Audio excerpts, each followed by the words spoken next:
everyone. It's been a while since I've uploaded anything of substance.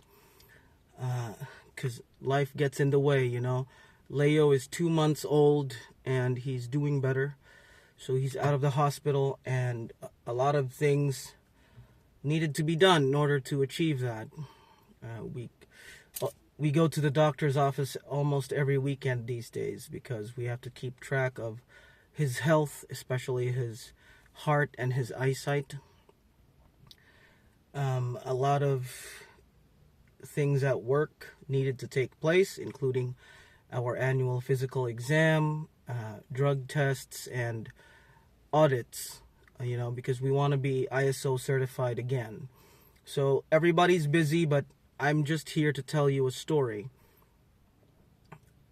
And I think this story resonates with me because it's something that I struggled with when I was a lot younger. And so here's the story. The setting is actually a parish. There's just one priest. There's 7 altar servers. And the parishioners are great people. And so every time Mass ends, the parishioners would give offerings to the parish in the form of food and consumables, right? So when the priest goes back to his office, he would see food over there. And he never asks for it, but once again, the parishioners are great. They're faithful, they're loyal to the church, and they love their priest. Now, a couple months into this priest's ministry, he noticed that the food always went missing. So after Mass, he goes to his office to say a couple more prayers in thanksgiving. And when he looks at the desk where the food is supposed to be, it's always gone. And he got worried because the parish doesn't just have him and the parishioners. The parish has workers too. They got gardeners, electricians, carpenters, people who clean the pews, people who maintain the cleanliness and the order of the building. They have security. All those things. Those people need to be fed too, right? And so the priest thought of an experiment. And he didn't do it because he suspected anyone. He did it because he wanted to show people that even when things go missing at the parish, especially food, that everybody in the parish was good. It was a group of good people. So what he did was, at Mass, in one of his homilies, he proposed a 100-day fast for the entire parish.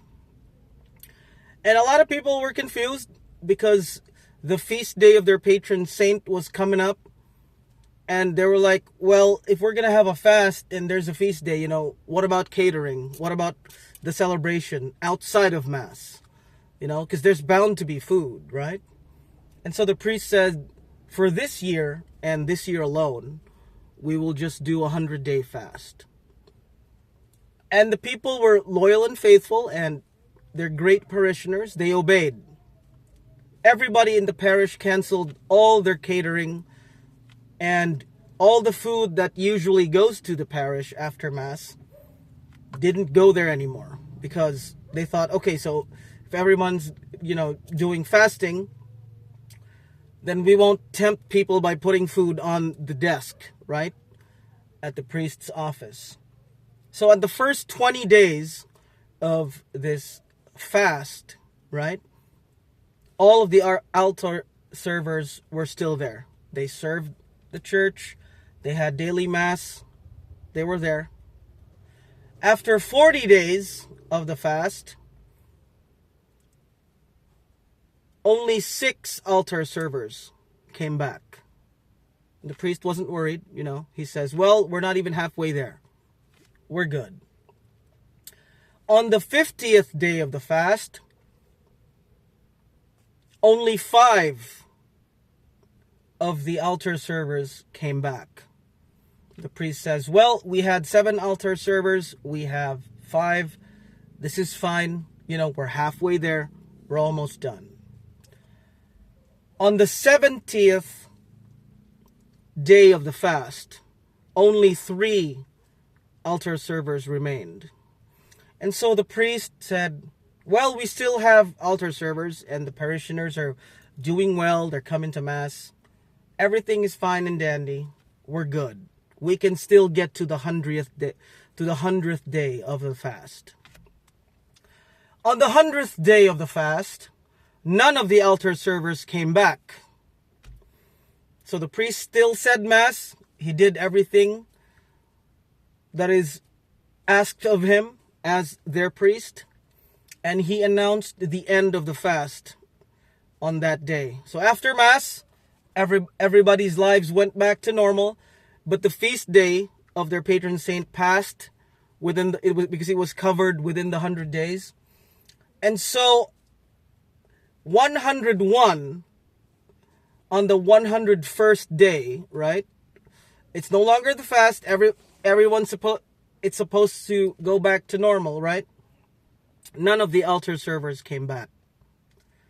And so in this story, the moral of the story is actually left to interpretation, because the priest not only continued his ministry without an issue, because whether or not there are altar servers, the priest can do everything. And they are trained, and if they live according to the precepts of the church, they're going to be fine without altar servers. And then, so it's left to interpretation. And I've already discussed this with my family and the members of my community. And a lot of them are speechless, actually, about the ending of this story. Because it's just that. Everything just goes back to normal. Minus the 7 altar servers. So what do you think? What is the lesson of this story? And maybe you can tell us all about it in the comments. So I hope to be back soon when we're not so busy, because the holidays are coming up. Belated happy Thanksgiving to everybody in the Western world. You guys are amazing. Christ is King. God bless you. And I'll see you in the next one.